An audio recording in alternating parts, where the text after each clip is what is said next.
Hello and welcome to the Little Falls Area Chamber of Commerce sponsored legislative update.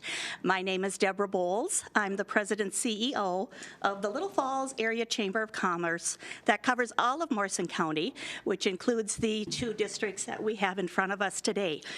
We want to welcome Senator Paul Gazelka and Representative Ron Kresha. We appreciate your time today. We know the legislative session starts on the 11th of February. So we just have a few days left. Here we go. All right. So if you want to start with some opening statements, and then we will take questions from the audience. Sure. All right. Well, thanks, Deb. Thanks. Nice, full crowd. That's excellent. It's nice to have people out giving their opinion, and some new faces, some familiar ones. So it's glad to see you all come out. The session's starting a little bit later. We're in the second half of the biennium. I expect it to be a lot of noise, but not of actually a lot of things will pass. In the House side, we'll see just the truth of the matter is it's an election year. So everyone's going to throw out all kinds of bills that they think are important for them to go back and tell their voters that they did something. But the reality is we have a divided House. We have a divided government with the House and the Senate. So I just don't see a lot of agreement. Unfortunately, but we have passed a budget. The government's already funded, so it's not like we have to actually do anything. The bonding bill will be a big discussion, and well, you guys can laugh, but I mean, remember, we work in a place that is designed not to pass laws. Our founders have designed us to slow down and be thoughtful and deliberate, and I know many people want us to move quickly on some things, but when we do that, there are effects. There are effects to all the people that we pass. So I know I have lots of requests, lots of infrastructure requests, and a lot of that is in, but remember, so do the other 133 legislators that I serve with in the House. They have lots of requests as well. So we'll see what comes of that. That's where I'll leave my side at. I'm sure there'll be lots of questions and lots of things that'll come up. Well, it's still morning, right? Good morning. I'm going to cover a number of things. First of all, just a couple of issues that have been popping up lately that I know are really important to this group, and I just want to make sure we talk about them briefly. One, there's been a lot of conversation about the Second Amendment and protecting the Second Amendment. We actually held a hearing up in Hibbing, Minnesota, to let, frankly, Democrats up there hear what Democrats in the cities want to do. But I'm reminding people that we are not going to do red flag laws, which basically confiscates guns without due process, and we're not going to do universal background checks, which is basically gun owner registration.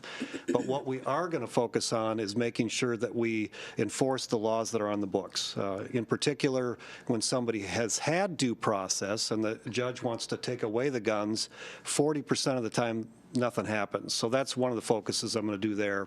And the other thing is pro-life. We did the pro-life march just within the last week or so, and people are wondering if we're going to hold the line, and I know Ron is, and I know I am, and I just wanted this group to know they're not going to do anything against what we have, but it'll likely be a stalemate too. They're not going to accept anything we want to do. And then what we're going to focus on, and hopefully have more conversation, we will focus on a bonding bill. That's the infrastructure, how we fund that. So I'll wait for other questions on that one. I hope that we clean up the Department of Health and Human Services.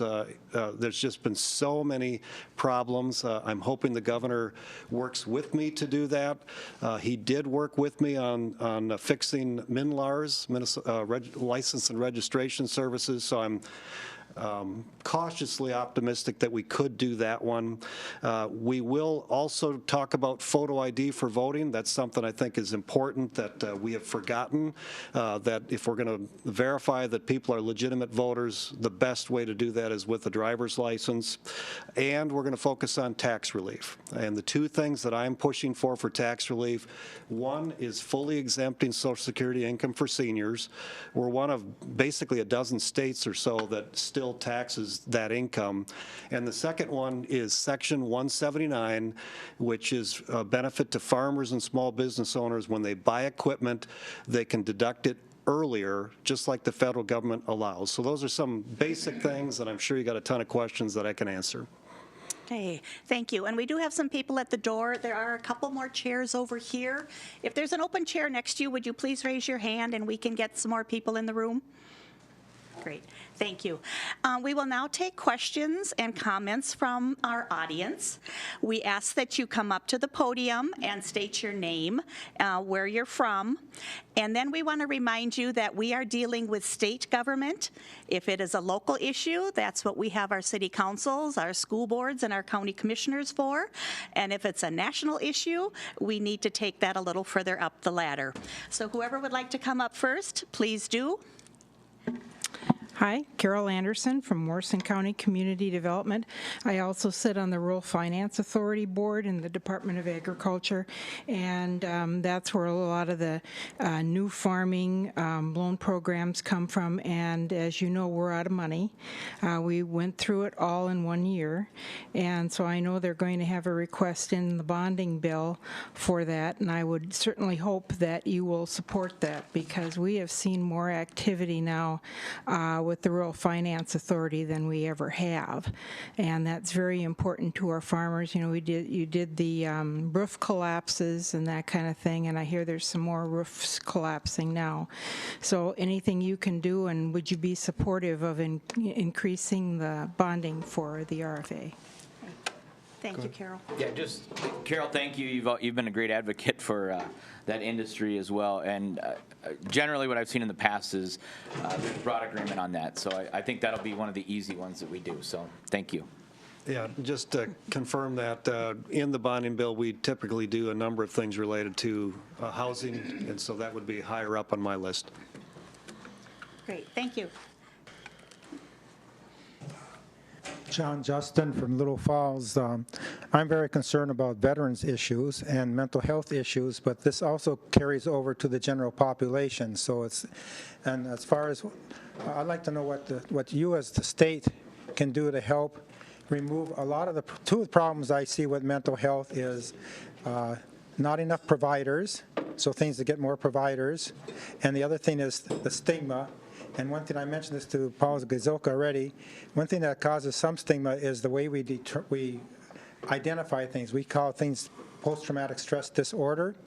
If there's a way when you pass bills you can remove the word disorder, because it's not a disorder, it's a stress thing that's normal reaction when you go through these situations, and it's not just the military that have these deals. So remove the stigma so people feel more comfortable coming up in order to be taken care of in that regard. So if you could just address what you as a state can do to get more providers and to remove some of the stigma that prevents people from coming up for help.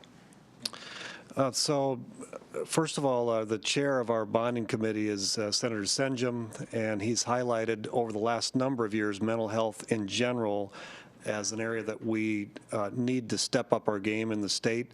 So that is a general statement about where we're trying to go. And both the House and Senate Republicans passed language to provide more nursing homes, again, more for vet nursing homes up in Bemidji and some other places that we're still working to move forward, thinking about our veterans and where they end up. And so those are a couple things that we're working on. The disorder is an intriguing question that you brought up to me, and if we can eliminate that word, I don't know. Ron, maybe you know, and I don't know if it's federal or state, but I do agree that we don't want to stigmatize it. It's important that veterans get help when they need it. Thank you. Chris Vonberg, Little Falls Convention and Visitors Bureau, Executive Director. I've heard you gentlemen speak about different initiatives throughout the community, but the bicycle trail, the Camp Ripley Veteran State Trail folks have recently come to me and said, hey, we don't know if we're going to get funding, and if, from a tourism point of view, if we have a bike trail, it will really affect the entire community as a whole, and that would be your lodging, your restaurants, your retail. People could potentially move here. If you look at Crosby and Lanesboro, I'd like to see what you gentlemen would like to say about the trail. Well, been one of the biggest supporters. Senator Gazelka and I have pushed this on a number of issues. I don't know if it'll get funded either. And I will tell you the position I'm in. We'll put a request in. We're trying to talk through it. I also have a couple cities with failing sewer and water. I also have flooding up in Lake Chaminade that we're trying to deal with. And I have a lot of infrastructure, roads, bridges, and other things. So I'm trying to prioritize this, and I can tell you that we'll do our best. And so the Camp Ripley folks have been great. Many of them are here, and they've contacted us on the trail. We'll do our best to fight for that, and we'll see where we're at. But if it comes down to sewer and water into somebody's home versus the trail, I'm going to have to lean to make sure I get the sewer and water. So those are the priorities we are working with. But we've had a lot of good progress already. As you know, some of the trail's already coming. And I just would ask people to keep fighting and be patient. It's going to take us a while to do the whole trail over a number of cycles. So thank you. Yeah, thanks, Ron. And publicly, I've been talking about the state overall, just as majority leader, and we're going to focus on wastewater infrastructure, roads and bridges, and making sure we take care of our public buildings are the #1 part. There's been over $5 billion of requests, and the bonding bill will be somewhere around $1 billion. It's a battle, but I can tell you the last couple times it's been around $1 billion, so we'll see what the actual number is. And uniquely this time around, there are more requests from my district than I've ever seen up in Wadena, Long Prairie, Morrison County. And so that's where we're wrestling a little bit about which direction we're going to go. The fact that we started the trail, got money towards the trail, means it's in play because of what we've done over the last number of years. But it is going to be a more difficult year, especially because he mentioned the number of House members. We have 67 senators that all want a bunch. And that's my challenge. Okay, thank you. My name is Pat Hilton. I live on ever-rising Lake Chaminade. And I want to thank you, gentlemen, for including the pumping project, which is put together by the Lake Chaminade lid to solve the problems at the lake. And I urge you to work vigorously to do this, because many of us, including myself, have suffered a lot of damage as a result of the rising waters, and there really isn't any other solution in sight other than the kinds of things that are in the bonding bill. So what do you think are the prospects of this actually getting through? Because this is an emergency situation here on the lake, because if the lake continues to rise, there's going to be a number of people, including perhaps myself, who are going to have their homes inundated. Thank you. Thanks for coming out. I'll be very honest, I don't know. I mean, everybody has got an emergency, and you guys are certainly in Lake Chaminade. You're dealing with a very unique situation. And the county commissioners have been wrestling with it, DNR. So we're going to try. I don't know what to tell you. I'm optimistic. I don't know that I'm hopeful yet. As Senator Gazelka mentioned, we have $5 billion in requests, and $1 billion, maybe shy of $1 billion, will get funded. And if it's not on the governor's project, that's going to hurt us. The House Democrats aren't going to support me probably on this, so that means I'm up against 2/3 of it against me. So I'll just be honest. I'm going to fight for every bonding bill we have. Lake Chaminade, we're dropping that in and we're introducing it.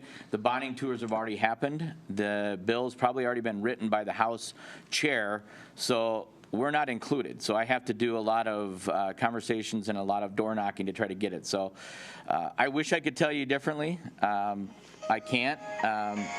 When these tragedies happen, they never seem to happen on my timeline. So I feel for you. I really do. The Lake Chaminade folks and the sewer and water folks in Flensburg. I mean, I feel for all those projects. I just don't have the signature line of the blank check. So it's in the mix. I mean, that's, if you looked at when the trail got funded, I think it was 4 years ago or whatever, it wasn't really anywhere, and somehow we were able to navigate it in. But it's a long list this year, and that's where we're, Ron and I and Representative Poston will work for our district to make sure we get the best possible that we can. But like I said, it's a challenging process. Right. Thank you. Matt? Good morning, or good afternoon. I'm Matt Verlick, president at the Initiative Foundation here in Little Falls. We've long had a focus on entrepreneurship issues, small business issues, et cetera, and we hear a lot from employers in the area that in this era of very low unemployment, that lack of affordable childcare is a challenge for some people being able to fill key positions. So I wanted to thank you both for your attention to this issue, and Representative Kresha, as you know, the legislature, along with the governor, supported some funding that's allowing us to do some of our work in this area, including right here in Little Falls. So thank you both for your support of that. Just wanted to ask if you have thoughts on sort of what you hear from other legislators on this issue and any prospects for further action down the road.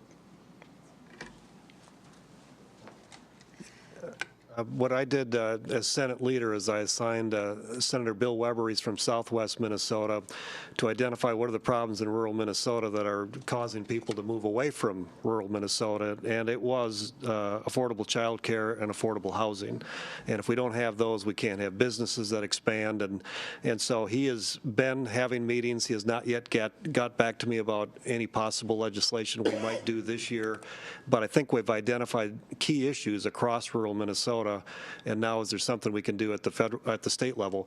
One of the things that came out abundantly clear is that we make too many requirements on the ma and pa child care folks where it's just not worth it for them to do it. And so that's one of the issues I'm trying to figure out. How do we encourage more people to get engaged in it when they want to, and not to make it so difficult that they don't even want to bother? Thank you, Matt. The problem's much broader than just childcare, and one of the things that we run into is every industry and every segment has identified a shortage, and that shortage gets compounded and exponentially greater as you get out to, frankly, away from the tallest buildings. And I don't have good news on this because I see it across the country, and that is we have a workforce shortage. We don't have enough people in this country, and they're not going to fill the jobs. And it doesn't matter where you're at, healthcare, teaching, retail, restaurants, servers. We just don't have enough people to fill these jobs. And the reality is that's going to continue to grow until about 2028. And then what's going to happen, folks, is Germany and Europe is going to go through the same problem for 10 years. And all the graduates that we're sending out right now are going to head to the European market because they're going to get very nice wages. They're going to be able to work remotely. And we're seeing this move of people. If we're going to solve this problem, whether it's teachers, childcare, health officials, we are going to have to do a serious workforce attraction strategy in this state. It's just the bottom line. And frankly, I don't hear anybody at the governor's office talking about this. I don't see anybody talking about this along my colleagues in the DFL in the House. We're talking about issues of marijuana. We're talking about issues that are all ancillary to the problem is we don't have enough people here.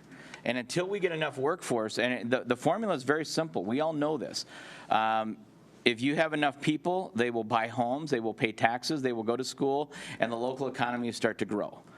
If we don't have that, it's the other way. And the state just simply doesn't have enough taxpayer money to help all these communities. So, Matt, I appreciate you bringing this up. And I can just tell you across the board, if we could increase our workforce attraction, if we could bring more people in to buy our homes and to grow, our products and our consumers will go, the market kicks in. But right now we're choking that off because I don't know how many of you have kids in college or just getting to college. I have a number of them headed that, but they're not coming home. They're not coming home for lots of reasons. They can find all sorts of work all over the country. With broadband connections, they can work wherever they want. Most of them live out of a car. They just don't need a lot of stuff like we do now. I mean, it's funny to watch these college kids, and I travel all over and look at the millennial workers. Everything they own is in a computer and a Rubbermaid, and they just don't care.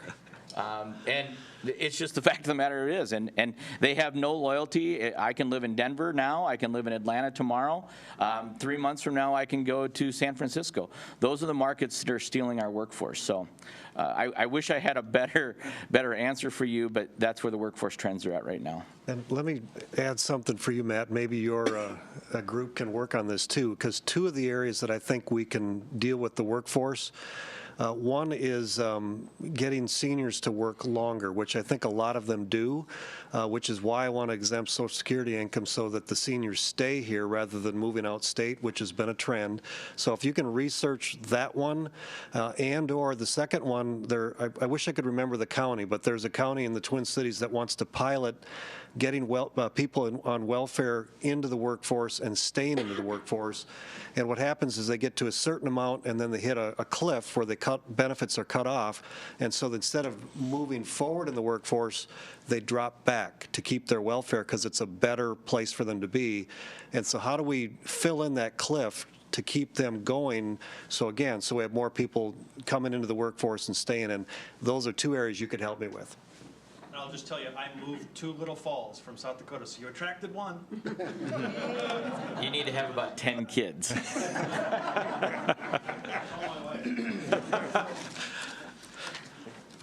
Afternoon. My name is Doug Plouffe, and I'm here with the concern of the tradition of deer hunting and chronic wasting in our state. And it appears to me that we still know so little about this disease that I'm hoping you can continue to support the Center for Prion Research at the University of Minnesota. And my real concern is about the Board of Animal Health and how they continue to have issues with deer farms and the not having barriers enough around these deer farms to actually control what's happening. It appears this prion protein that's misfolded can move with urine, it can move with water, it can get feces types of movements, and so these chain link fences that most of these deer farms have allow other deer to come in, touch noses, get saliva, that kind of thing. But also, now that we know that it moves with water, anytime we have a huge rain event, it's going to flush some of the urine and feces across these supposedly barriers that we have. And any deer coming along and eating that grass next to that fence is going to potentially get the prion. Really good research being done by the University of Minnesota. There was some researchers talked this week at Central Lakes College explaining this to us, and even a cow eating the grass, going away and dropping its feces in another location, that grass that grows from that could be contacted by deer. It appears the Board of Animal Health has been failing in their supposed controls of these animals and the deer farms themselves. The most current one in Crow Wing County, the farmer had known for 2 years that his animals were infected, yet he still imported and sold from his farm 149 animals. And so these animals are being transported to and from other farms that now will potentially have the disease. He imported 20 different farms in Wisconsin that already had been proven to have the disease. So it's scary to me as a longtime traditional deer hunter, and seeing what effects it has on my family potentially. We have deer farms near us, and if it's contacted in our area, they put a 15-mile radius around it. Sharpshooters come in, take out a lot of the deer from that area, and all of a sudden, our value of our property is going to hugely decrease, I feel, because a lot of the costs of the land type we own come from its value as a deer huntable spot. Anyway, my hope is that you could work with the Board of Animal Health to make sure that people are following the rules. Maybe we have double fences around these deer farms as another precaution. We're learning more about that. Many of the animals that die on these farms are never tested. When they went in to kill all the animals in Crow Wing County, they found 13 decomposed deer that were too decomposed to tell what they died from, and they were never reported by. So it's a voluntary report from the deer farmer themselves. So I'm hoping that you can continue to fund this, the double fencing, and maybe we need to go as far as to stop interstate trade of the animal without having a live test. There's no live test right now. They test only dead animals. So this research done by the prion people say they'll have a test, but we really don't have it yet. And lastly, if we were to have a chronic wasted deer in our area and we send it in for testing, it takes 9 days for the test to return. And meanwhile, we've butchered our deer. We've mixed up all the deer meat because we butchered 4, 5, 6 deer. If one of them had chronic wasting, all that meat gets thrown away. In most cases, nobody wants to eat it because the research hasn't been conclusive enough to tell us that it could be dangerous to us. A lot of problems. All right. Thank you, Doug. Thank you. First of all, thanks, Doug. By the way, your name came up in my house the other day as Adrian was telling me. She's reminding me the proper way to prune trees. So thank you for that. I haven't killed all of the vegetation on my house. But on this issue, broad support. Everyone's trying to figure it out. As you know, this has come from many other states, and we're not the only ones dealing with it. The problem that I see on this is we can try to enact things and we can try to do the best practices, we can use the research, but like, frankly, a bit like the aquatic invasive species, it comes down to individual practice. And there's behaviors and things that are happening at individuals that we may never know about or we can't stop. So you'll get my support. I'll continue to support this at the state level. I wish we could educate and help people with their practices at the individual level, because we just don't know. There's a lot of unknowns, but thank you. I appreciate you bringing it up. Yeah, and Rachel Bakke, can you stand? Doug, I want you to see, this is my new legislative assistant, and so if you guys need to contact me, she's who you would go through. But Doug, if you can send the science on that it moves in the water, I had not heard that before. I want to see the data on that. I actually thought we were already doing the double fence, so maybe that's, just get me up to speed. I'm not on the Environment Committee, and I am a deer hunter. I hunt up by Ely, so I'm not, because it's Crow Wing County, it actually affects us much more here. Okay, thank you. I'm Lauren Meyer. I'm clerk of Pierce Township. These are 2 township issues, or maybe issues for everybody. Coming up is the presidential primary, and I've had a lot of people concerned about having to sign up as a Democrat or a Republican. Now, I did hear on the radio on the way in today that it's a requirement to report what you are because the Democratic convention won't accept our delegates. But I'd like to see if there's anything we can do about that, because I think there's going to be an unfavorable response to this election because of it. Then I know you guys, Ron, especially with technology, when you grant money to places that dig in fiber optic, as an example, fiber optic is dug in right across the road from me, but they won't hook me up. So is there any responsibility of that company when they put in the fiber to actually hook up the residences around it?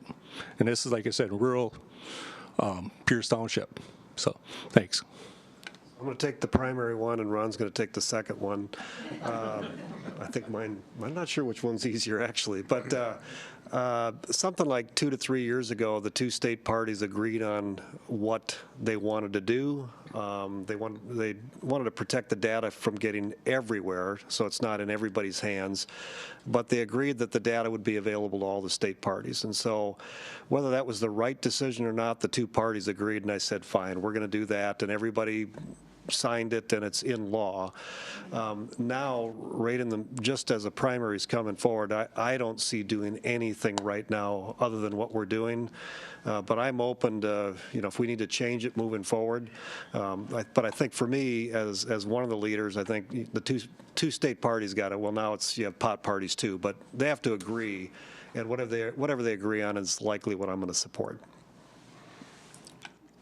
So a couple of things. First of all, on the primary voting thing, toothpaste is already out of the tube. The one thing I will say is, if you don't think people don't already know which side of the fence you're on, because we read your Facebook, it's probably already out there. But I do think the privacy thing should be not in the ballot. The other thing on the broadband, the state approved $23 million in broadband grants. We can't control who gets those grants, nor do we want to. We just put them out there and they apply. communities pair up with a provider, and so we don't get to control which houses actually get connected. I hear that a lot of times people say, well, the fiber goes right by our road and nobody connects me. The problem is this is not like water or electricity. You can't just tap into a fiber and run it off. You actually have to go back to the start and run out to your house. So even though you and your neighbor might have the fiber running alongside of you, it has to be 2 fiber runs.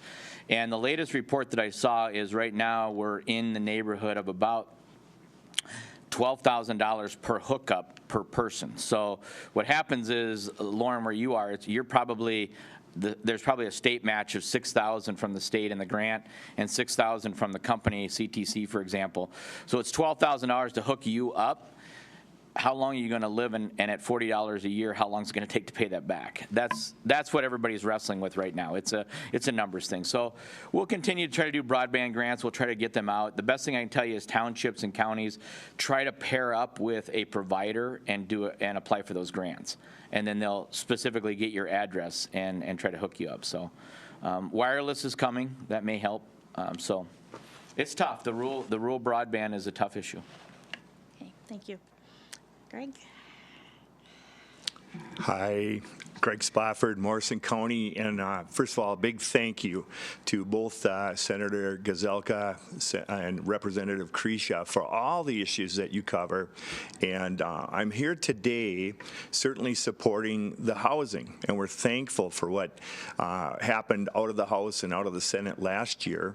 We're getting there.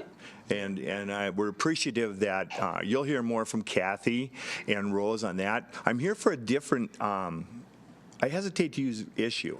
I'll use the word opportunity. And I guess not to show power or force, but to show interest. I'm going to ask those who are here for the driver's license for all to step up front. And they'll just stand here. And primarily, Deb, I'm hoping you give 3 minutes to the main speaker. She'll be up in a minute.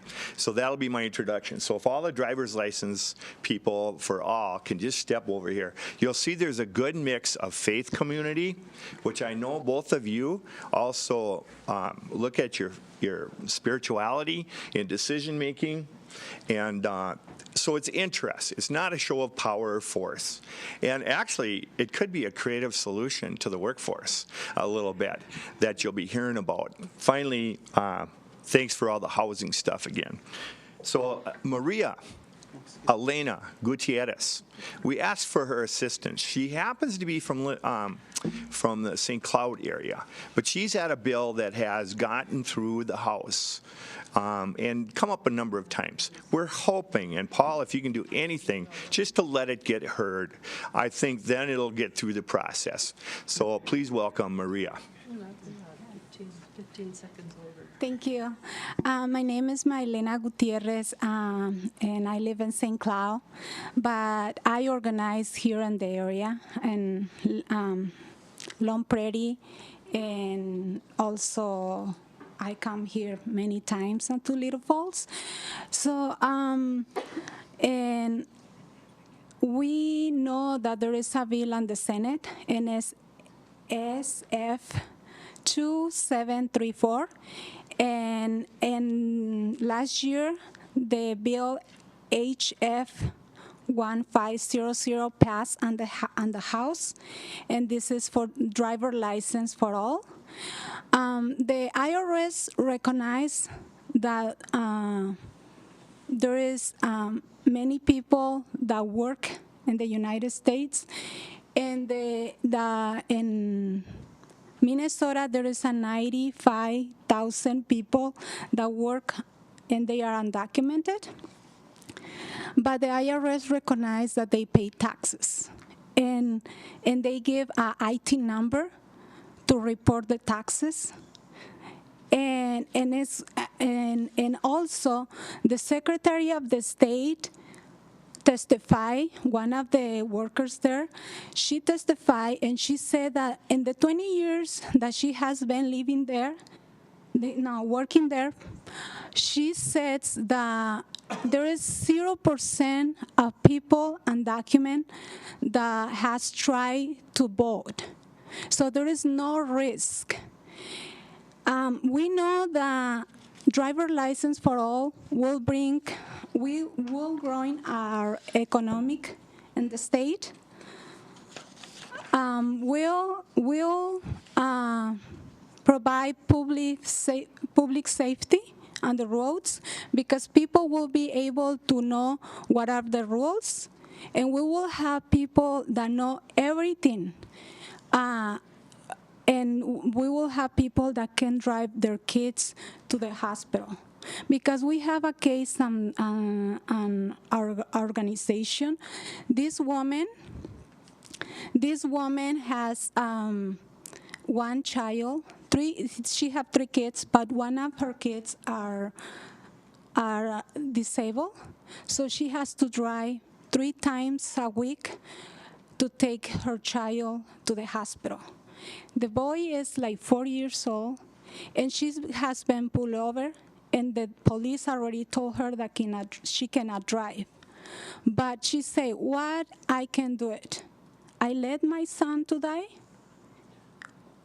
or I keep driving without driver license. So I think Senator Paul Gazelka, you can support this. You can do this, because we know that there was a negotiation, and we just need you to pass the driver license, because we know that the driver license already passed on the House. Thank you. And I would just add that it would probably help with the employment issues that you were mentioning earlier, too. Well, thank you. I appreciate the group, and I appreciate you organizing this. This is not an easy topic. I hear lots on this, and I've asked lots of people. We are a nation of laws, and I believe our citizenship matters, and I believe the path to that citizenship is important. I think that a lot of people believe just by us passing a driver's license for undocumented is going to be a quick way to citizenship. The problem is it's not. And I can tell you, and I appreciate everyone up here, I've also talked to many, many, many immigrant families who said to me, Ron, I became a citizen. I went through the right steps. I worked my way here, and I have and earned what I have. And they've asked me not to pass this. I will tell you, while I have sympathy and I have compassion for the issue, I have put my hand up and vowed to uphold an oath about our laws, upkeeping those laws and citizenship. If the federal government can change that, I'm happy to work with them on that. But for right now, the law is simple. If you're not a citizen and you're undocumented, the driver's license privilege is not part of that. I know it's this conversation goes many, many ways. And I get the compassion side. I also know that I have I'm personally connected to the bus driver down in Cottonwood who was hit by an undocumented worker that killed 4 kids. So there's lots of compassion. There's lots of emotion on both sides of this. I have to go back to the fact that we are a nation of laws, and I have to ask, what does citizenship mean? And there are paths to get there. And maybe we can get to compromises. Maybe the federal government can help us out. And I know that we're screaming for workers. I know that the agriculture community is looking for this. However, what are the wages we're paying folks?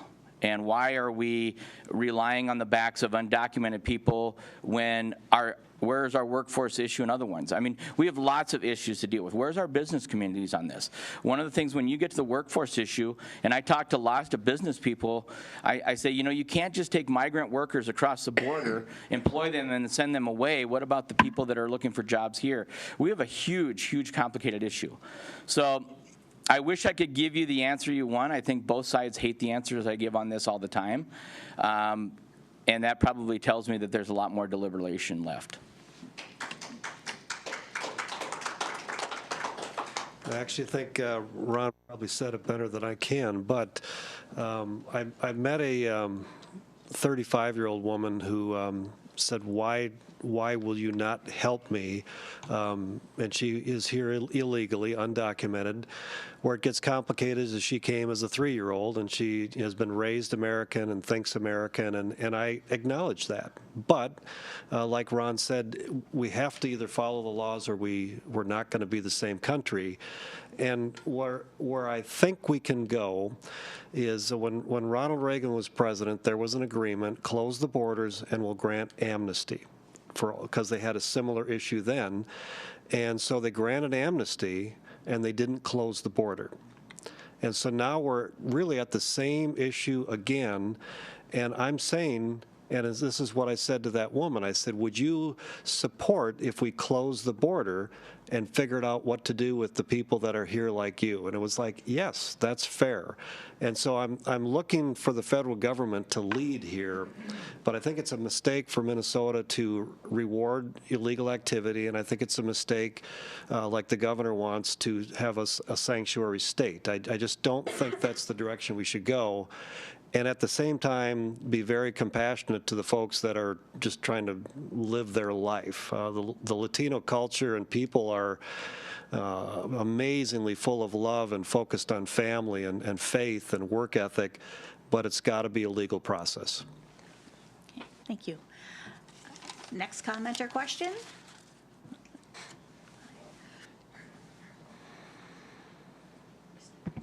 Hi, I'm Lynn. This is probably going to be more towards Ron. This moves. With the wireless issue, I appreciate all your work in getting internet services to the rural community. I already have fiber optics. I appreciate it. I know that it's a value and greatly needed in our areas. However, you also mentioned wireless, and I am greatly concerned about the health issues of 5G. A lot of people don't understand what the 5G means. 2, 3, 4G, 5G, they're generations. It's not the power like 5 gigahertz, for instance. So, but in each one has increasing power, and we know that wireless is harmful to the bodies. It's a matter of, is the benefit outweigh the risks? So 2G, 3G, and 4G are slightly incremental in increase. 5G is a completely different kind of radioactivity going into us. It's microwave radiation. It's a different wavelength that doesn't just pass through the body as easily as what the second, third, and fourth generations do. With the 5G, it's also exponentially more powerful. Instead of being down at, say, 3 gigahertz or 4 gigahertz or even 5 gigahertz entering your bodies all the time, every day. Everybody has cell phones in here probably, most of us do. I appreciate the convenience, but now you look at 5G, that can go up to 80, whatever the frequency is, gigahertz, megahertz, whatever it's rated at. That's exponentially more, a greater increase. It's consistently always shooting because it doesn't go as far. More towers are needed. I know you probably don't have a lot of say in it at the state level because the FCC has the power to install these in any city they want in public right-of-way. So for instance, on street lights, they can install it within the public right-of-way. The city has no say in stopping this. I'm asking you, what can we do to protect ourselves from this? There are no studies saying it's safe for us. There are studies showing the harmful effects of it. And you know, what can we do at the state level? And I'm asking you to not push 5G. There are, you know, these 4G is, you know, we're getting pretty good service. I know people are demanding more and more wireless, and it's probably going to max out, but safety and our health concerns are more valuable than being able to access Amazon to check the price of the product. Thank you. Yeah, thanks, Lynn. This is controlled by the FCC, and we tend to, all the policy that I've fought with on telecommunication, the stance that we take is we back out of it as a state. We don't want to create a patchwork. What happens is if each state starts to create their own telecommunication strategies, then what happens is the companies start to go to whatever state's most favorable, and then they take the workforces with them. So I hear your concerns. I don't have the research that you have. It sounds like you looked at it a little bit more than I have, so I can go back and look at that. I basically am agnostic. I mean, one of the things that I found about this job is you manage how many people don't like what you do, and you just manage expectations. But the other thing is it's a representative government, which means I represent everybody. And Lynn, for all the concerns you raise, I can tell you there will probably be a whole bunch of other people who will talk about the need for having connections for telehealth and all their things in their rural communities. So we balance that. So I will probably just be agnostic. Because you don't want to tip the scale one way or the other when it comes to business and commerce. Thank you. Hello, thanks for coming today. I'm Greg Smith. There's so many things I'd love to bring up, just a million issues here. I'm going to try to stick to one, the workforce issue. And it ties very much into housing and daycare. Starting with the workforce issue here, you know, it seems to me that people want to expand the economy far larger than it needs to be. We knew that our economy was going to shrink when the baby boomers retired. We knew this, we expected it. This is normal in populations. You get rises and falls. Europe made the mistake in the 80s and 90s of telling everybody, they told the world, we can build this huge, massive economy, which they did. But they didn't have enough people to fill it, and they couldn't bring people from all over, so they brought refugees. Now they are nearly in civil war. Does anybody here disagree with that Europe is darn near in civil war today? Go down and look in St. Cloud. Tell me what this condition they're in. Now, you're going to say, well, we're not talking about bringing refugees, but we're just talking about bringing our people back to town. I've talked to the commissioners. They tell me they're getting pressure from some of the bigger industries that claim if they came in, that they would want to use the refugee population, partly because they're getting kickbacks from the federal government. We all know they are. So, of course, they can outcompete the regular jobs that are hiring regular workers at regular wages. But this ties directly into the housing and daycare. The whole point of expanding all this stuff is to bring in these people that you don't really need. Certainly we want to bring people back to the community who are raised here. I myself, when I hit 55, I wanted to work here, so I quit working in St. Cloud, gave up my full-time job, came back and worked 3 part-time jobs for 10, 15 years. It was fine. It worked for me, doesn't work for everybody. You open just regular jobs, expand, a lot of your people are going to come back, or people that are already here and commuting will fill those. Excuse me, I always hit your microphones. I get a little carried away, but this is a highly important issue.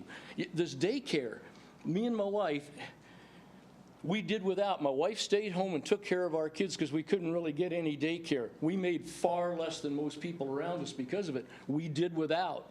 We slowly saved our pennies. Somehow we managed to pay off all our debts by the time I was 45 years old. Every debt in the flippin' world we paid off when I was 45 years old. Now we live pretty darn good because of the zero debt situation. But these people that are demanding daycare, especially people who already make more than anybody else in the community, and they say they need daycare to stay here, and I think we know who we're talking about, is ludicrous. It's absolutely ludicrous. If people lived responsibly, they could easily handle their own daycare situations, either with family or whatever they had to do. It can be done. You can live without debt. You don't need that boat till you're 50, 60 years old. You don't need a lake cabin. This is greed, and this is exactly what Europe got into with their greed to build this massive economy. Are you aware, how many people here are aware that the Deutsche Bank in Germany, the main bank in Germany, just collapsed? How many of you know that? It just collapsed. You know why? Because of the massive problems they have with the refugees. It's costing them zillions of dollars to feed, clothe, house, the whole point. It's a dead-end situation, and it's greed because you don't need to have an economy any larger than the size of your population. We already have the lowest unemployment rate ever. We had more people, we're getting more black people working than ever. The ghetto people, they have the best employment they've ever had in their history in America, and we're saying we need to vastly expand the economy. The economy needs to be no larger than your people. Now, you need a little extra to trade with other countries. We understand that. But don't get in the mess that Europe did, thinking you can build this big, massive economy. Everybody's going to get wealthy and live happily ever after, because it's a dead-end situation. You can easily check my facts if you think I'm making this stuff up. Please rethink this stuff. All this daycare, this housing, you don't need it, folks. Okay. That's Thank you, all I Greg. had to say. Thank you.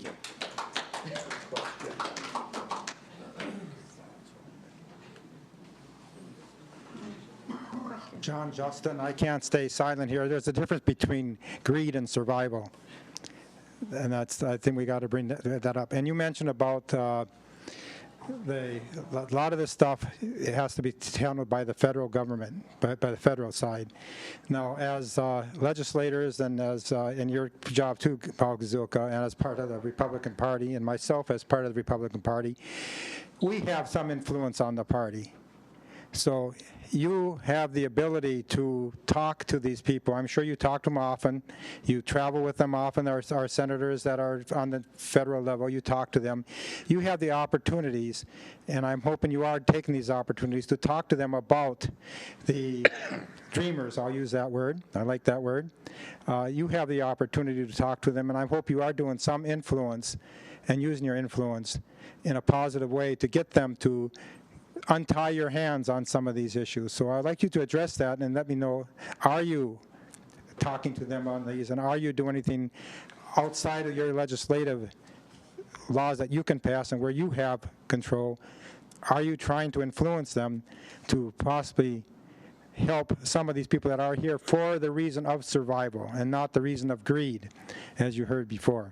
So anyway, I'll leave it at that. I couldn't stay silent after that last And I'm sorry, message. what are you talking about on immigration? Immigration, is that the issue you're raising? I'm talking about every issue that you've mentioned today, where you can talk to the federal government, but specifically, I want you to address the fact as far as immigration and these people that you said were these individuals, where you mentioned that are 3 years, they were here at 3 years old and up, you know, and the driver's license issue, you say, well, that's because of federal. We have to follow the law. And I agree with you. We have to follow the law.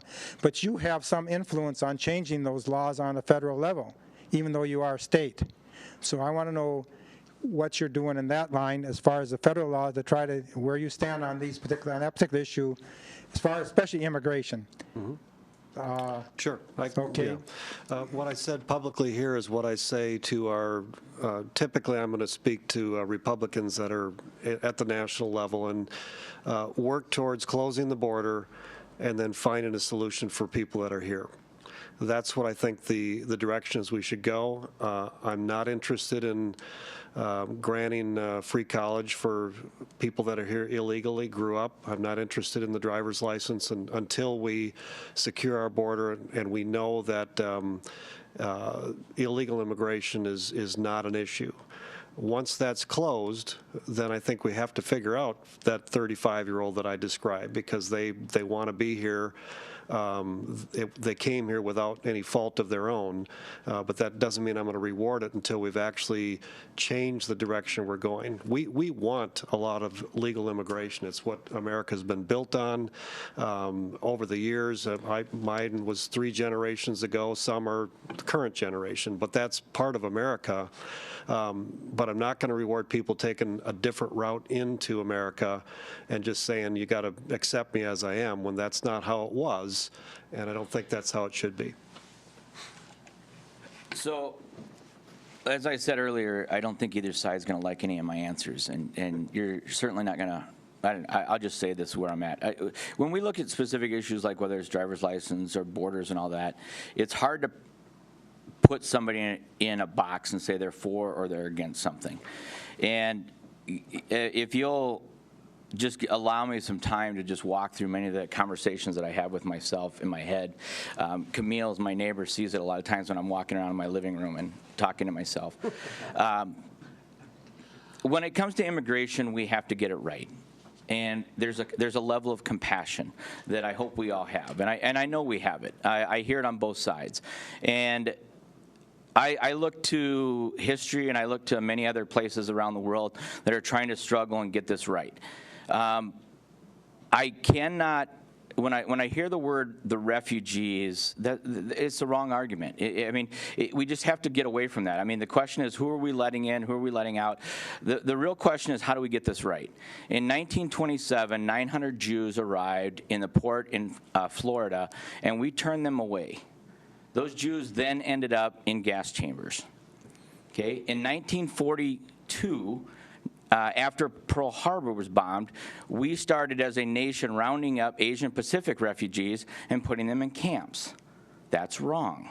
At the same time, we have people that are coming across the borders, in the Mexican borders, and drug cartels are paying them so that they will rush the border so that 10 miles down the road, the drug cartels can bring all kinds of fentanyl into our country and lace it and kill our residents.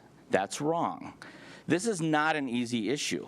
And so when I look at this and I look at the refugees things, first of all, when I hear somebody come and say, we don't need any more refugees, take that issue away. Are they citizens? Because if they're citizens, they have the exact same rights as everybody in this room. I don't care who you are. If you are a Jewish person that comes through this country and you come through the refugee channel and you become a citizen, you are a United States citizen. You have the exact same rights that I have in the Constitution. If you come through other means and you don't have those, then the laws are different for you, and we have to recognize that. These are not easy issues, and too often I hear immigrants, refugees, this and that. The fact of the matter is, how do we get more people into this country through an efficient process that will be productive citizens, that will have good families, and will build the economy? That's a hard problem. And you can't break that down by religion. You can't break it down by the color you are. You can't break it down by any of that. There are good people across the country that we can find homes and we can allow them to come into our communities that we'll welcome, frankly. Okay? Now, I can look across the room here, and I know many of you support Israel. Israel has a very open policy on bringing the diaspora people, the Jewish people, back. The way that Israel has grown is they've invited all of their Jewish folks to come back and given them citizenship just by being of the Jewish faith and espousing to the Jewish religion and part of the state. Okay, they have grown their nation. I was just over there in November. They are right now at 6.5 million. They expect to grow over 12 million, and their economy is booming. They have opened their borders. They brought in Russian Jews. They brought in African Jews. They have figured out how to bring people in and grow them. We have to figure that out, and it's not easy.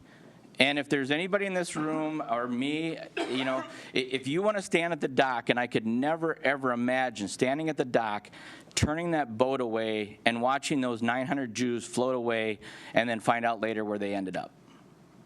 That's what these policies mean. It's not about whether or not we change driver's license for immigrants. It's not about whether we allow refugees in. It's about the basic human decency that we all have of being born into the human race. That is how I look at this issue. And like I said, many times I don't get it right because I have to fall back on the laws and when I raise my hand and I take an oath. But it's one of the toughest decisions that we face down in the Capitol.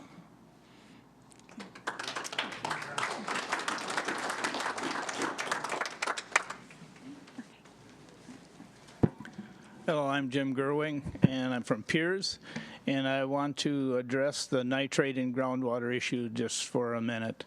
And the issue is obvious that nitrates in groundwater, especially under irrigation in the sandy soils east and south of here, have got huge problems with nitrates in groundwater.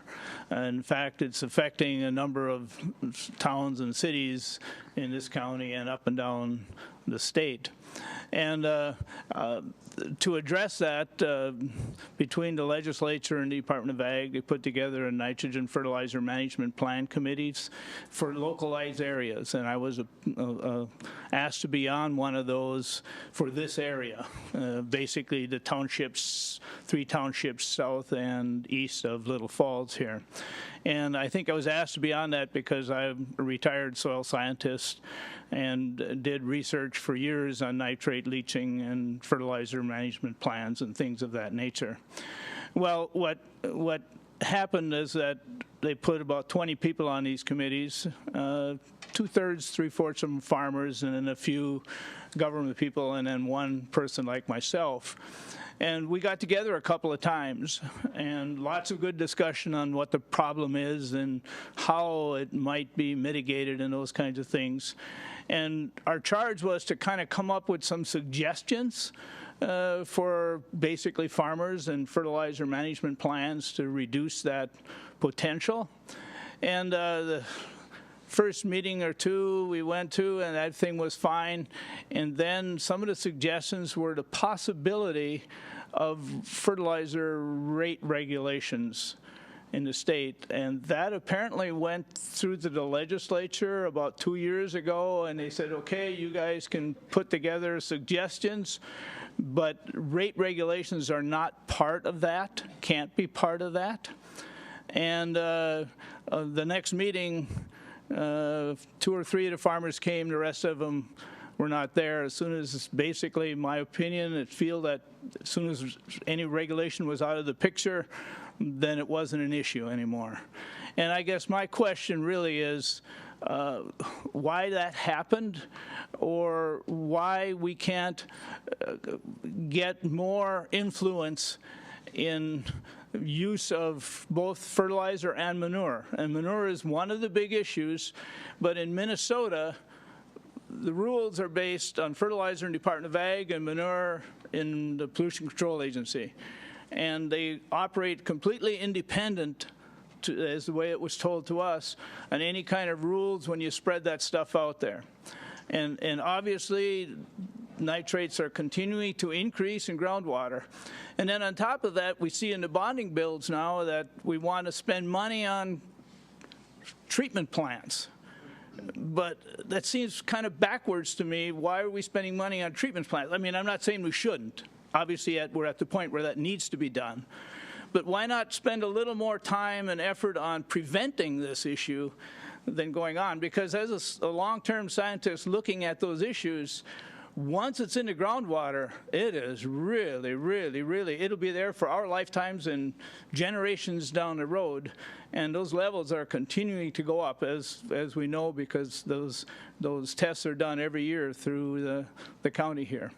So I guess I'd just like to know if you had any insights or any plans to looking at any kind of way of trying to mitigate that issue rather than just fix it.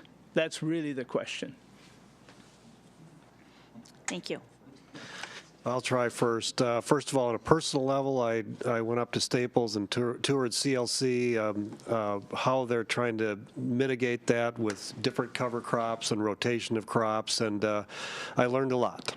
But in the Senate, I can tell you I have 2 ag chairs, both from rural farm communities, and 2 environmental chairs, both from rural Minnesota. And the 4 of them have to agree on whatever direction we're going, and I put my confidence in them.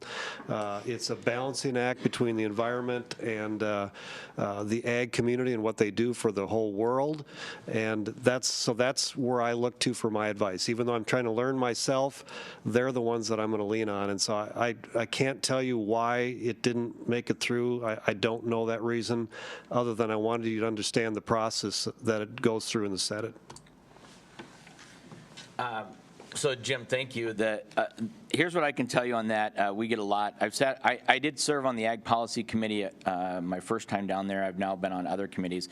One of the things that you find out, that I have found out, is you just go to the experts. And so I have some really good colleagues on both sides of the aisle that are strong into the agriculture area. And one of the things that I have found is across the board, without exception, most of our family farms all know about conservation, and they're doing their best. We get into some very large operations that the goals may not be the same. So what I end up doing on those issues is when those bills come up, you trust what came through the Agriculture Committee. You rely on the groups that are looking at those, whether they be Farmers Union, Farmers Bureau, or any of the research that's going to come out of the education. The U of M Extension Office does a nice job. And you just try to weigh it out. I can tell you that we probably aren't moving fast enough for many of the issues that people raise. However, we're moving as fast as we can. You get into parts per million, you get into some very technical things, and I've sat through some incredible presentations, and I realize how much I don't know. And everything you said is right. we just probably aren't moving fast enough for some of the concerns that are out there. And I don't know if we'll get to the, I don't know what the right answer is, and you do what you can. You should run for office. There might be an open seat after today. Thank you. Hello, I'm Melissa Peterson. I live here in Little Falls, and I am the site manager at the Charles Lindbergh House and Museum, which is part of the Minnesota Historical Society. And I just want to thank you both for your past support for Minnesota Historical Society and hope that you continue that support. Small sites throughout the entire state is one of the really cool things about the Minnesota Historical Society. If you look at other states, you know, they mostly just have their main operation in the capital or whatever big city they're in. Lindbergh House serves about 8,000 people a year. Just think of that as the tourists that come through our community who shop at our gas stations, shop downtown, spend nights in hotels, eat in our restaurants. I truly believe that they help make our community great, and that we have that rich resource here. So just ask for your continued support, and thank you for your past. One thing that hasn't been mentioned, I thought it might be mentioned, is the military museum, too. It's not part of the Historical Society, but it's another thing in Morrison County that there's a request for, and Ron and I are keeping an eye on that one as well, because it's in the flight path, and they say it can't be there, and so they're trying to figure out a better place for it. They have a location, but it's something I'm paying attention to that's historical. It's not part of the Historical Society, but it is absolutely our military history. Thank you. My name is Renee. I'm from the Little Falls, Randall area. So, is it still okay? So you made the comment, like, you know, people using the word like refugees and immigrants, and I believe a lot of us use that word in place of Somalians because that's maybe then sounds racist or whatever. But the truth is they are the ones that are causing a lot of problems here in Minnesota. They cost us millions and millions and probably billions of dollars. They are also the ones who are here legally. So I think when people talk about, you know, the illegal immigrants, they're not here illegally, but they're the ones that are the problem. They're brought here through our government, through, you know, churches and organizations, and everybody knows that people are making money. They're getting money from them coming here. That's what we're concerned about. Also, when you talk about those Jews that we turned away, what does Ilhan Omar say about them? She'd kill them in a heartbeat. She's made it clear she doesn't, you know, so now so we can't feel sorry for all of them. And I mean, seriously, the Somalians that are brought here legally, they're the ones that need to go back. And I don't know how that's done once they're brought here, but our government needs to do something. And I think both of you, as being Republicans and the Republican Party today, I believe all the Republicans in this room and Republicans that you meet, none of them want the Somalians here. And not to be racist or anything, I mean, not at all. And I, seriously, I work with them. And yeah, there's some of the children, I would love to like bring them home, and you know, everyone loves babies and everyone is nice, but their religion, we know what their religion stands for. And they've caused, a lot of them can't read or write their own language. We have to pay for interpreters. We already know about the daycare fraud that nobody wants to talk about it. They're throwing our 5-year-olds over the balconies, you know, in the Mall of America. Sure, it only happened one time. Another one hit a lady in St. Cloud last week. A driver just ran into her. I don't know if her 7-year-old son is dead or not yet. They run through our malls killing, stabbing people. Like, we know it's what the problem is. So when we talk about refugees and immigrants, it has to do with the Somalians, and it's the ones that are brought here legally. And I'd like to see them all returned. And then that would open up jobs for our missionaries to go over there.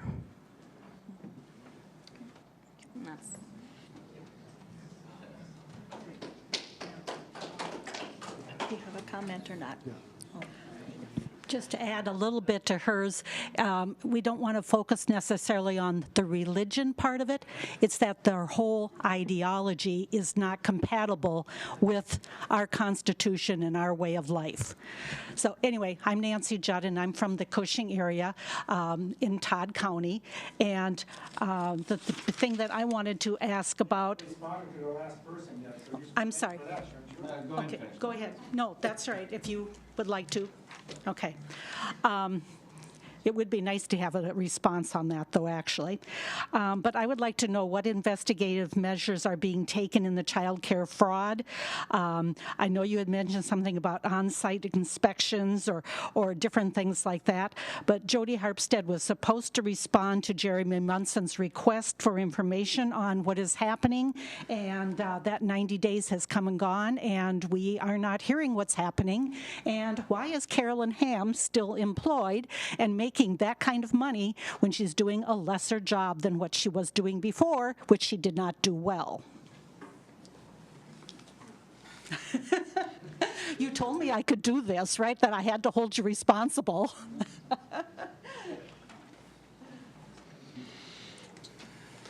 Well, there's a couple questions or comments and questions. First of all, Ccap, Childcare Assistance Program, there was and probably still is fraudulent activity there, of which we have been holding hearings and having our nonpartisan legislative auditor take a look at and identify that it is a problem, along with a number of other Department of Health and Human Services dysfunctions. And so some had said we should just totally end Child Care Assistance Program, and we just said there's a long waiting list of people that really want that and I think would benefit from it, and I think it helps Minnesota, so we didn't take that route. But it's hard to get to the bottom of government bureaucracy. All the way back to Governor Pawlenty, they identified problems in DHS and just could not get to it. I'm hoping that this governor, frankly being on the Democrat side and unions that typically vote for Democrats, that there may be an opportunity to get to that, working together to clean it up. But it is a big problem. Related to the Somalis, I am trying to figure out how to navigate a very complex issue. And I say this often, that I don't really have the best way to figure this way through this, because like Representative Kresha said, these are people that fled war-torn areas and just want, the vast majority just want to get out of there and live a life. And they came here legally, and we're trying to navigate what to do. And Minnesota has unique challenges in that it's not so much the people that came here, it's the refugees, Somali refugees that came from other states that are coming here in larger numbers and changing local communities quickly, like Wilmer's, roughly 20 to 25% Somali, and that suddenly changed the community, and people are frustrated and don't know what to do about it, and so it's extremely difficult. I think President Trump offered a solution in allowing local communities to decide. So you can measure out in your community, can you handle an influx of a people group or not? And I hope the commissioners would know best whether their counties are capable of handling the resources. In Minneapolis, they say, come here, we want you here. In Bemidji, they say, we can't afford that here. And so, but, you know, I don't want to stoop to a level of hate. I just think that is the biggest mistake that we can make. And yet, I struggle with some of the complexities of mostly being a Christian nation and the conflicts that are happening. And I haven't fully figured out how to navigate it, to be straight up. Do you have a follow-up, and then I'll... Well, yes, I did want to make a comment. And it's not that we hate the people, it's that we hate Islam and what it's doing to our country. And when you talk about this child care fraud thing, if you do research, you'll find that it's like they're being trained how to do this, and they're doing it in other states all over our country. You know, so it's like they're purposely being evil. I don't know how else to simply put it. But yeah, I mean, they are here for different purposes than the regular immigrants. You know, and we've had immigrants for years, and that's great and fine. Some of them are coming from war-torn countries. Well, then why are they turning around and taking vacations and going back to their area? And we pay for that too, as well as their housing and everything else while they're over there vacationing. If it's so war-torn and so bad that they can't go back here, then why are they vacationing there? Go ahead, Ron. Sorry. Okay, so just a couple things. I'll back through the issues. First of all, on the Ccap, we've been fighting the Ccap and the DHS all 8 years that I've been there. As you know, there's a separation of powers. The executive branch is different than the legislative branch. We've had the auditor up many, many times. We've known about this problem. We have pushed the administration, and that's where the separation lies. That's all we can do as a legislative branch. We can try to change their funding and their budgets, and we have. However, if the executive branch isn't going to take any action on it, that's a governor issue that you all vote for every 4 years. But to say that we haven't done anything, and I know you brought up another representative's names who's done it. Like I said, I've been on those committees. We've been pushing these folks. I've been in the summer hearings. So we have enough division. Don't try to divide our party. Don't try to divide our people. And I see that way too much. And Renee, I don't know how to respond to you. I can't respond to that in a way that would make me feel good about myself if I walked out of here. I hope that we can take the conversation we heard today and replay that in your mind. And remember, not too many days ago was the anniversary of the Nuremberg laws, where they separated people based on awful, awful things. Unless you've walked through the Yad Vashem and you've seen the candles of all the kids that were killed, I don't know that you can comprehend what I just heard today. And I'll leave it at that. Okay, I'd like to make a comment Nancy, back on. I think we need to move on. We've done on this issue. I have less than 15 minutes left. Thank you, Nancy.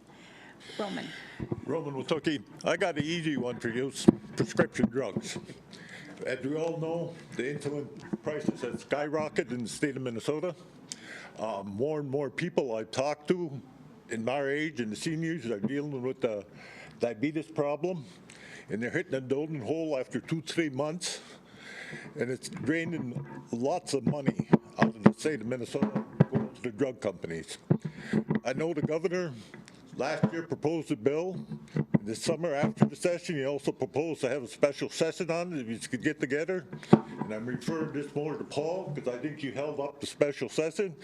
Are you going to deal with the insulin problem, or are you going to pass it on and kick the can down the road? And stick up for the insurance companies. That's all I got. Well, thank you, Roman, for that thoughtful question. First of all, insulin prices were getting out of control, and two big things happened last session that people forget. Number one is the generic insulin prices were cut in about half, and I think partly because of the pressure that we were putting on the pharmaceuticals, but they did it. And then we passed legislation that virtually everybody that has health insurance now doesn't pay more than $25 a month for their insulin. So that took care of about 80% of the people that have a problem. We tried, and just yesterday couldn't get to an agreement on what about those people that aren't on a plan and have an emergency situation. How do we help them? And I encouraged our team on the Republican Senate side, if you can agree on 70%, take the 70%. We'll fight for the other 30% later. The other side wasn't willing to do that, and so it's become more of a political issue rather than are we trying to do the right thing. And so we'll still work on that group, but honestly, we we're successful in a big chunk, and like Ron said, in divided government, when everything moves slow, I was actually surprised how much we got done, but we can do more, and we will do more. And the other thing we're working on this year is trying to figure out if there's an effective way to do drug reimportation where we get Canadian prescription prices at our local pharmaceutical or pharmacies. And so that one is a bill that we will move forward. But it's passed in other states, but what I don't know is did it actually drive down the cost? Stay tuned. Just a couple of things on that, Roman. Just remember, down in St. Paul, as I said, we're not designed to pass laws. The other thing is, I appreciate you coming up here and trying to pin this as a Republican issue, but every single Democrat voted against the amendment in the House that we offered that would have changed this. Every single one. And every single Republican in the House voted for it as well. So this is, and I'm just going to say, this is dumb. We have political parties running for campaign elections and not actually trying to solve it. The Democrats in every single one, go look at the vote, every single Democrat voted against solving this problem because we offered the amendment so that this could be a campaign issue so that we could raise this in November. And I don't care which side of the fence you're on, that is wrong and dumb. Okay, next question. 100% of Democrats voted against it. I'll just add one more thing on it too, because the DHS bill is huge and complex, and there was Republicans on the Senate side and Democrats on the House side trying to figure it out. It's very, very, very complex, and it was the last thing to close up the session, and they just couldn't get there, and so we pressured them. By we, the governor, myself, and the Democrat speaker, agree with whatever you're going to agree on and close it up. And once they agreed and the bill was closed, we said, we're not doing anything else. This was very hard to get to this point. That's when those things surfaced and became more political. But Ron and I are going to continue to work on what's best for this area and best for the state. But it is political, and sometimes it's hard to navigate. Thank you. My name's Devin. I work here in Little Falls at Little Falls Care Center. Question, we kind of feel like have a solution, but it's pushing it out to the public of that if you work for long-term care for 2 years, that the state of Minnesota would pay for your college. And I feel if we would allow this message to be pushed out to people, especially younger kids in high school, that it would help bridge the employment gap from long-term care as they progress their career into maybe as a doctor or work in the hospital. Right now, we're approaching 12,000 direct care positions open throughout the state of Minnesota. Okay. Thank you. Thank you. Yeah. Okay. Yeah. Again, every industry is trying to solve this problem. I appreciate it, Devin. A young guy like you recruit many of your colleagues to get into your profession. Excuse me. Thank you guys for coming. Cheesy, but thank everybody for coming. We all have different ideas on what better for our community is, but it's great to see people wanting better for our community, whether we agree or not on what that means. I hate to be redundant, but to bring up an issue that we've already talked about that can really kind of branch into a few others. Oh, sorry. My name's Peter Grams. My father and I own and operate one of the oldest retail businesses in town here. I like to say he owns, I operate. To touch on a few things that we hear coming up, the need for more people in our community, something to draw people to our community. We want to be a community that supports itself and doesn't outgrow what we need, but can grow to support and get what we want and what is necessary, and do so on our own. It's a mouthful, so I'm going to say the bike trail gives us something that will allow us to sustain and grow as a community. As a retailer, we see, if not weekly, daily, people coming to us asking for donations for anything from sports teams to healthcare fundraisers to, you name it. I could send you emails every time we get a request, and we love to oblige. It's part of being part of a community. We can look just to Crosby. I'm an avid mountain biker. I couldn't have told you what was in Crosby and Ironton 5 years ago until I started biking up there. And I've brought my fiance back for dinner to the restaurants that I found, the businesses that have opened up there since that's happened. We have a number of empty businesses in our downtown, or empty buildings. An attraction that, Minnesota is about, outdoor attractions are probably our best, single tourism resource, and we are a town that has grown on tourism lately. To bring that trail to us will bring people into our town to spend money here in businesses that will then reallocate that throughout our community. Not only will we see profits from it, but we'll generate sales tax that will, stay with us. I don't as much have a question, but would like to remind you that I know you have serious struggles that people deal with where they are requesting funding, but they're probably going to need that repeatedly, whereas, completing an unfinished project is something that will help us support ourselves in the long run. Thank you.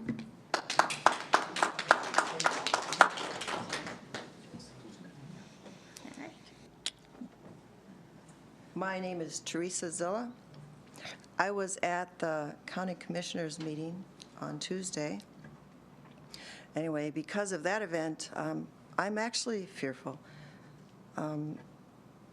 That just adds to another situation I was at where I've been to many interfaith dialogues where actually I was in the basement of this church, I was defending the faith, and this Muslim actually, I didn't know what Gehenna meant, but I believe he really was cursing me.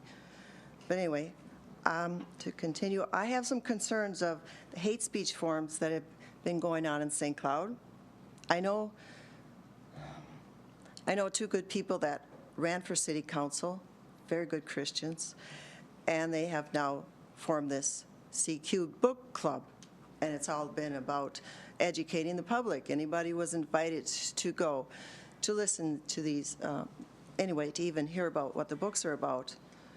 But it just amazes me how they are being attacked. Well, I know some of these people, and I've gone to just a couple to listen in, and very important topics, or even like concerns of drugs. But how they're being called names, and even the St. Cloud Times, the Star Tribune, and the New York Times doing hit piece on particularly this one gentleman that ran for city council. There is a clear agenda, and it is anti-Christian. There is a lot of talk of white privilege and Christian privilege, especially this one event. I had to pay $35 to go to this event where it was pretty much most of the day. It started out with white privilege, Christian privilege, and then it was about racism. And I was so offended. And actually, what I heard coming from these Muslims were lies. I do have the Quran. I have done a great deal of homework, and I think with my cancer, I think, yes, stress. Someone should have told me long before the cancer. Careful, stress is very hard on the body. So anyway, that's where after the event where I wanted to, I just stated a few things at the very end. I wasn't really given an opportunity to say anything. But yeah, this one Muslim came to me and wanted to know my name, where I was from, and what organization I was from. I just pretty much, I go to so many different things by myself, and now I'm like, I have to stop doing that, especially that county commissioners thing. I stayed there probably 45 minutes afterward, and I was afraid to leave. I struggle financially, mostly because of my health problems. And I've spent so much time and energy to educate myself. So many people aren't doing that. There are so many issues coming. There is such an attack against the family. And I keep thinking about the younger families. How do they do it? I mean, like, I just don't know how. Those that don't see the dangerous path we are going have not seen the evidence. I have guts. Yeah, my family, they look at me when I go to my children's house to help with, say, daycare or just help take care of my family. I'm lugging along all this research of mine, of so many different topic interests. I'm always jumping around, you know, I'm studying about one thing, and all of a sudden I'm going down all these different paths, and I'm seeing the diabolical forces just everywhere. It's just, we're being so, I am so concerned for my grandchildren. Refugees, Okay. And the Christians, persecuted Christians. I'd like to know. Yeah, my son went to Iraq, and him coming back, that was terrible, terrible experience, just his struggles and how it has affected all of us. I do need to cut you off here. Do you have a specific question? Well, okay, point. Yeah, my main thing is, what about the persecuted Christians? I've heard on the radio this politician saying that the Christians and this Sister Atun saying that they are prevented from going into the camps. They're afraid, well, they're afraid to go into the camps, and why are they not having the opportunity? Is not there considered a genocide against the Christians? Okay. I don't believe we're in an area of state government. I can respond. You can, okay. And I'm sorry, what was your first name? Teresa. Teresa, a couple things that you said there, you know, I hear this a lot. I hear the fear. We seem to live with fear a lot in this country, and I don't think we have to. We live in the greatest country there is. I've traveled the world. We have amazing opportunities here. I will tell you from my experience, and you touched on some things that I very much agree with. The loss of the family, the loss of our faith, the loss of what our ideals are that we came up from 200 and some years ago. And I will just share with you, you talk to the veterans, you talk to folks. Father Tim, our church attendance is way down. Our families are breaking up, and we're doing this to ourselves. Our own relatives are doing this to ourselves. And we are now in a position where hate is taking over uncertainty and loss of love. I mean, I have relatives that won't speak to me anymore because of these issues. That's wrong. Folks, I don't understand this. We live in a country where we can embrace people and we can bring people up and we can help them become better. And our own people, look around this room at the average age and the color of your faces, we're flocking away from church services. We're not on there on Sundays. We're not evangelizing. You want to bring faith back? Go get some more people and bring them to church. That's how you win these hearts and minds of people. You don't do it by shutting the door. You do it by opening the door and bringing them to your living room and telling them what you believe and then living in that. That's how you win these, and that's how you win across the world. And I just see, I don't understand why we live in a country that's so fantastic with so many rights and freedoms, and we're afraid of being who we are, which is wonderful people. I don't understand that. Well, I have this. And Teresa, I'm now in no way attacking you. Evil exists. I totally believe, and I think if you went across this room, everybody here understands the evil that exists in people's hearts. Well, like with Islam, that ideology scares me. I have a document for the Muslim Brotherhood, Civilization Jihad for North America. Their plan is not to assimilate. It is a grand jihad. I have a good friend. She lost her son. He was murdered.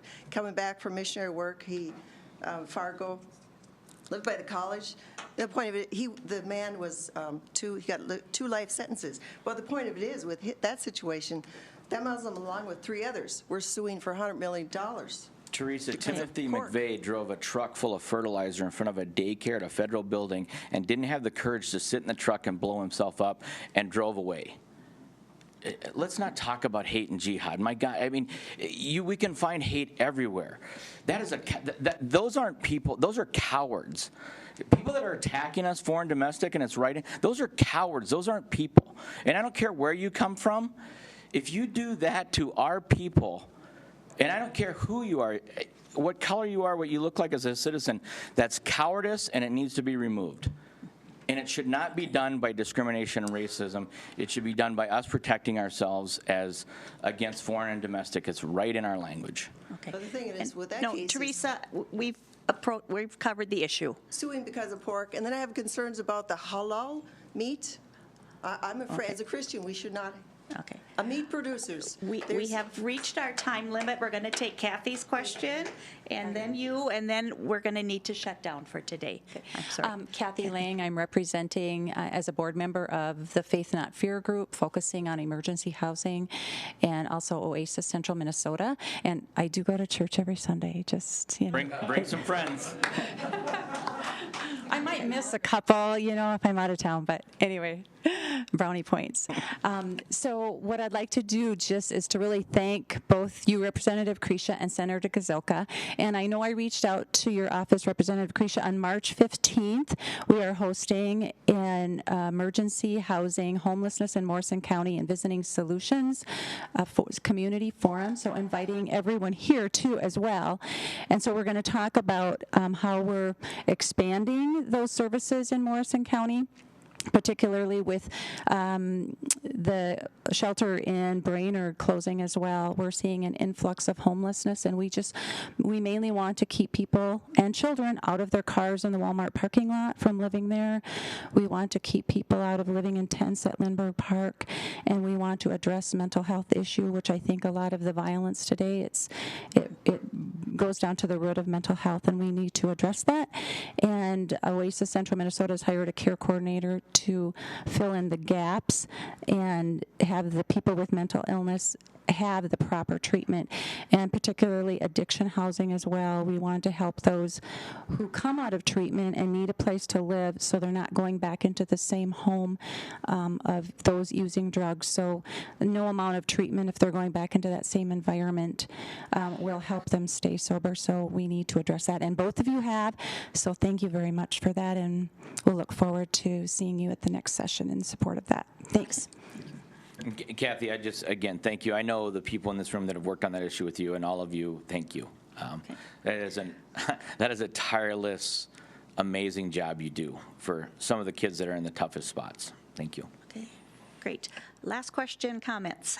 Hi, I'm Corey Nessenson, Little Falls, Minnesota.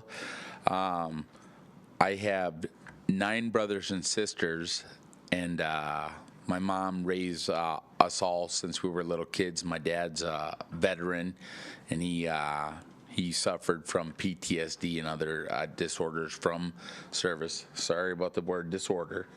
And so we were raised by my mom and stuff. She's in her 60s. She's retired.